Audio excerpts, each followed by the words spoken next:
Chapter 2 कालदंश का उदय। कमरे की दीवार पर काले रंग से लिखा वो संदेश मैं आ गई ईशान की आंखों में चुभ रहा था। वो रात के 3 बजे अपने बिस्तर के एक कोने में दुबक कर बैठा था। कमरे की हवा इतनी ठंडी हो चुकी थी कि ईशान के मुंह से धुआं निकल रहा था।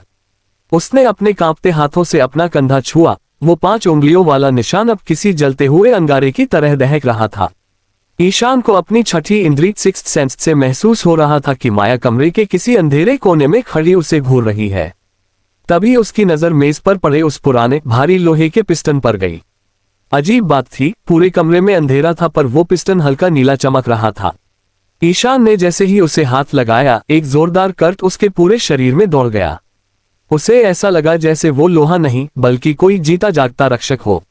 ईशान ने उसे अपनी मुट्ठी में भींच लिया और फुसफुसाया, आज से तेरा नाम कालदंश।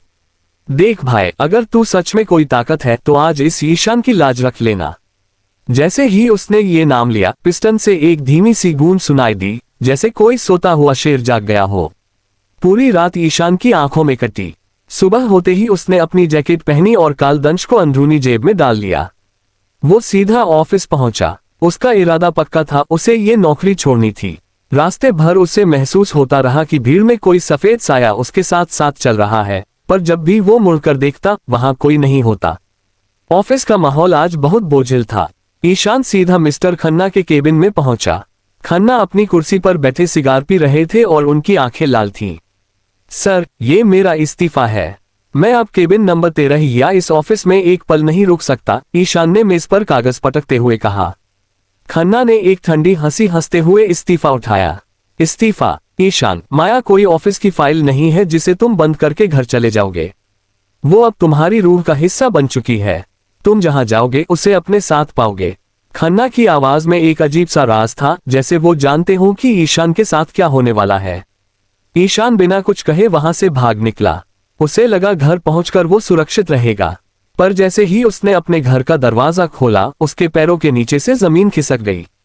पूरे घर में सीलन और सड़ी हुई लाश जैसी गंध आ रही थी। मेज पर रखी उसकी फोटो पर काले रंग से कांटा लगा हुआ था। ईशान धीरे धीरे अपने बेडरूम की तरफ बढ़ा। दरवाजा अपने आप चर्र की आवाज के साथ खुला। अंदर का नजारा देखकर ईशान का कलेजा मुंह को आ गया। दीवार पर जहां कल मैं आ गई लिखा था, वहां अब लिखा था छोड़कर कहां जाओगे। तभी किचन से किसी के चलने की आवाज आई। चप चप चप, जैसे कोई गीले पैरों से जमीन पर चल रहा हो। ईशान ने अपनी जेब से कालदंश निकाला। पिस्टन अब बर्फ जैसा ठंडा हो चुका था और उसमें से काली रोशनी निकल रही थी। बाहर आ माया, मुझे पता है तू यहीं है। ईशान अपनी पूरी हिम्मत जुटाकर चिल्लाया। अचानक कमरे की खिड़की के पर्दे जोर जोर से उड़ने लगे और एक बर्फीली हवा का झोंका ईशान से टकराया।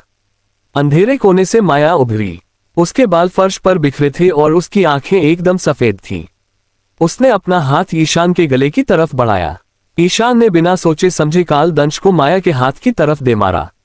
जैसे ही कालदंश उस रूहानी साए से टकराया, एक जोरदार बिजली जैसी कड़क हुई। माया की एक दिल दहला देने वाली चीख गूंजी और वो धुएं की तरह गायब हो गई। ईशान पसीने से लथपथ जमीन पर गिर पड़ा। कालदंश अब उसके हाथ में थरथरा रहा था। ईशान को समझ आ गया था कि माया ने उसे अपना शिकार बना लिया है और अब सिर्फ ये कालदंश ही उसकी आखिरी उम्मीद है। उसने अपना फोन उठाया और अपने बेस्ट फ्रेंड सुमित का नंबर लगाया।